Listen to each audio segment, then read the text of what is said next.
Hey Vermont, Jill Martin Diaz here from Vermont Asylum Assistance Project, or VAP. I am the Executive Director and Managing Attorney and here to talk about asylum interviews. This video provides general information and not individual legal advice.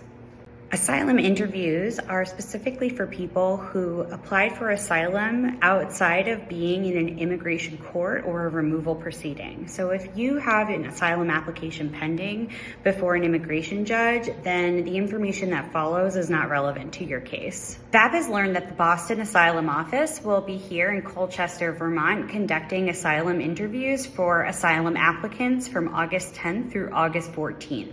If you have an asylum application pending with the asylum office, our local office is in Boston, then the burden is on the department to send you notice if you are being called for an interview during this time. USCIS mails a notice listing the time, date, and location of the interview. In Vermont, Boston Asylum Office staff visit the USCIS Colchester office and call people for interviews there. However, you should follow the time, date, and location information on your notice sent to you directly by USCIS. This asylum office visit or circuit ride will be the first in Vermont of this calendar year. There are many people in Vermont who have had their applications for asylum pending with the Boston Asylum Office for many years, whose interviews may or may not be called during this asylum circuit ride. And that means that there are many people who are separated from their loved ones, awaiting an adjudication of asylum so that they can petition for their relatives to join them here in the United States. I am so sorry for everyone who has been waiting for asylum interviews, whose interviews are not going to be called. We have no way of knowing how or why the administration is calling cases, except our observation that the interviews called for the week of August 10th seem to all be for unaccompanied minors. An asylum interview is essentially a private meeting between a USCIS officer and the applicant who submitted an application for asylum on USCIS form I-589 about why that applicant is afraid to return to their country of origin. These meetings are typically half a day in duration. Sometimes they can be much shorter and sometimes they can be much longer. They are conducted under oath at a USCIS corporate office. The officer will be taking notes on their computer into their secure filing system. The applicant will be speaking in response to questions from the officer. And if the person's first best language is not English, then they are entitled to bring an interpreter with them in person to help interpret in the person's first best language. If a person has an attorney, then they also can come with their attorney and be represented by that attorney during the interview. On the day of your asylum interview, a person should arrive early. Expect to go through a level of security that involves a metal detector and an investigation of your personal effects, your bag. And be prepared to wait in the waiting room for some time until the asylum officer calls you in for your private meeting. An applicant should bring with them their interview notice, their original identity documents if they're available, their asylum application, any supporting evidence they submitted with their asylum application, any new evidence that they want the asylum officer to consider, snacks, some water, medicine, and some comfort items or electronic free entertainment. There can be a lot of waiting and the interview day can be very stressful. The law says that an asylum applicant can win on their words alone. So if you don't have any of these things available to you and need to attend your interview just yourself, that's totally okay. Any evidence you submit that is not in English needs to be accompanied by a translation with a certified translation certificate. That goes for anything you send the asylum office in advance of your interview and any new evidence that you bring with you on the day of your interview. Submit any new evidence since the time of filing your application as early as possible following the Boston Asylum Office instructions. Do not assume that the asylum officer will accept new evidence on the day of your interview. Also plan on spending the entire day at the asylum office, regardless of when the notice indicates your interview might be over. Generally speaking, the only people who can go with you for an interview are an interpreter if you need one, and a lawyer or accredited representative if you have one. Generally speaking, USCIS will not allow any other visitors or people providing accompaniment through security into the waiting room. There are ways that you can prepare yourself. You can read your entire application in detail. You can make a simple timeline of the key events that explain the reason why you left your country of origin and why you fear returning to your country of origin. You can practice explaining about things that have happened to you in your own words.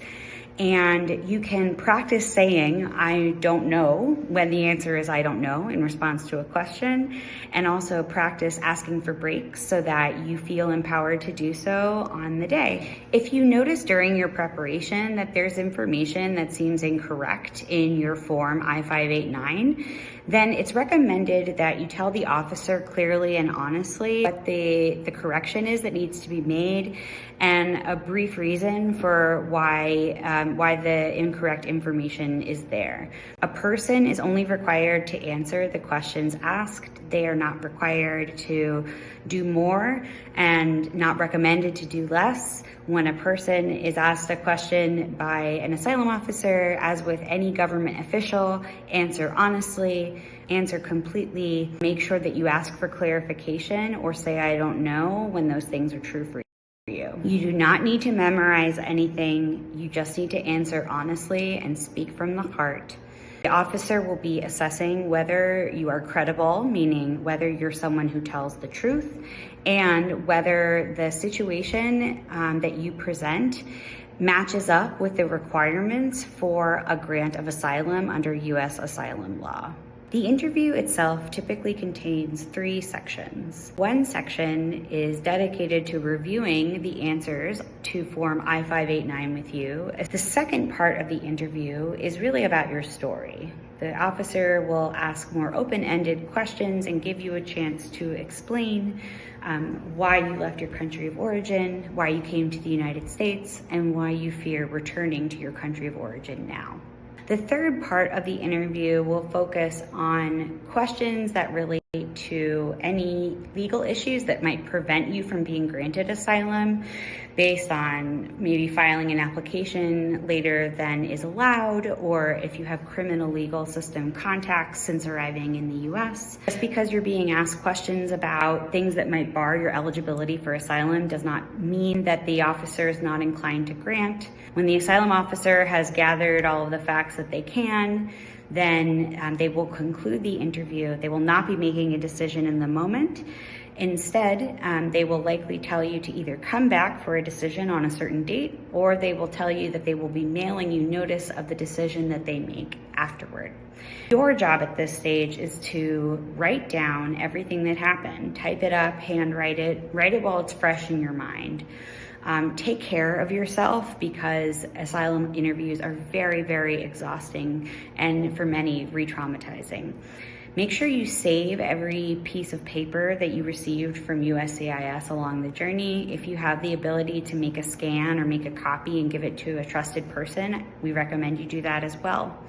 Keep checking your mail. Make sure you let the department know if your address changes so that you get any mail from them. Open any notice you get from the government promptly. If you need help understanding what your notice means, you can ask a trusted person or request legal help from one of the 5 immigration legal service providing partners here in Vermont at vapvt.org/help. Know that if the asylum officer either did not find you credible or believable, or does not feel that they have enough facts to justify a grant of asylum, then the notice that you receive in the mail might be notice of being referred for removal proceedings. That means that USCIS is handing the case over to the immigration court to conduct a new hearing to consider the case from scratch. If you do get referred for removal proceedings, our contact info is vaapvt.org/help. If a person cannot attend their asylum interview, it's really important not to miss it or to skip it.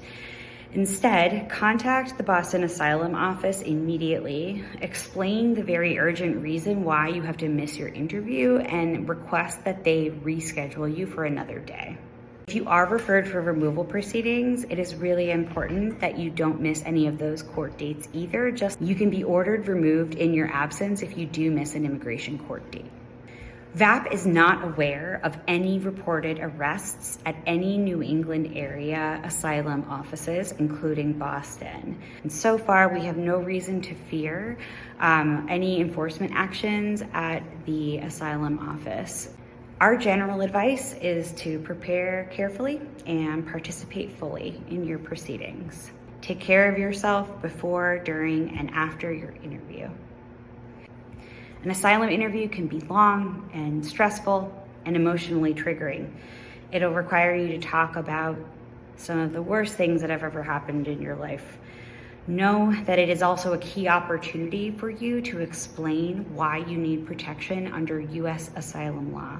And U.S. asylum law has remained unchanged in the United States since World War II.